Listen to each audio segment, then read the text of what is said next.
Hello friends, welcome to the Sapna's homeschooling YouTube channel and this is the 4.5 from the Selfish Giant English workshop. नमस्कार मित्रांनो, तर या वर्कशॉपचा मी video केला होता पण त्यातला जो सीन 3 आहे सीन 4 आहे यांचे व्हिडिओ केले नव्हते.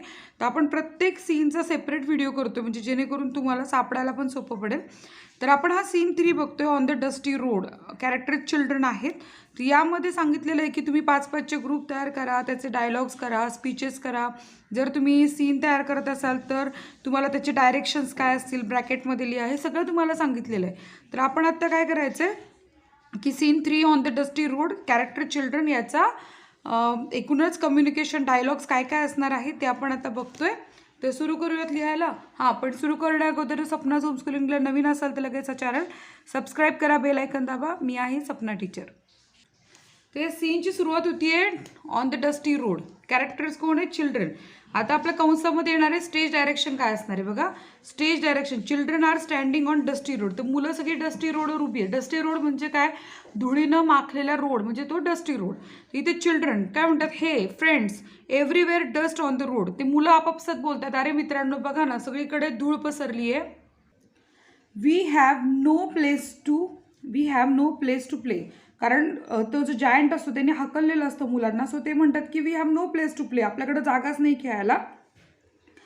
So on this dusty road full of hard stones. आणि ह्या डस्टी रोडवर या धुळीनं माखलेल्या रस्त्यावर खूप हार्ड स्टोन आहेत. हार्ड स्टोन म्हणजे एक छोटे टोकेरी दगड आहेत. This stone can hurt us. आणि हे जे दगड आहेत ते आपल्याला दुखापत करू शकतात. We are missing our beautiful garden. आणि आम्ही आमच्या गार्डनला खूप मिस करतो. आता चिल्ड्रन काय करतात? Children wonder around the high walls. म्हणजे याचा अर्थ आहे की मुलं त्या मोठ्या भिंतींच्या कडेनं फिरत आहेत. Let's try to find out some place to enter in the garden. आता ते काय करतात? जागा शोधण्याचा प्रयत्न करतात जेणेकरून त्यांना गार्डनमध्ये एंट्री करता येईल. तर हे जे पूर्ण कम्युनिकेशन याच्यामध्ये किंवा हे जे पूर्ण नाटक आहे, प्ले आहे, याच्यामध्ये फक्त मुलं बोलतात, दुसरे कोणी कॅरेक्टर नाही आहे. तर हा पूर्ण मुलांचा संवाद आहे एकमेकांसोबत केलेला की काय करता येईल.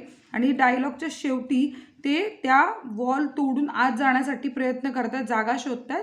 तर हे होतं सीन 3चं एकूणच डायलॉग रायटिंग.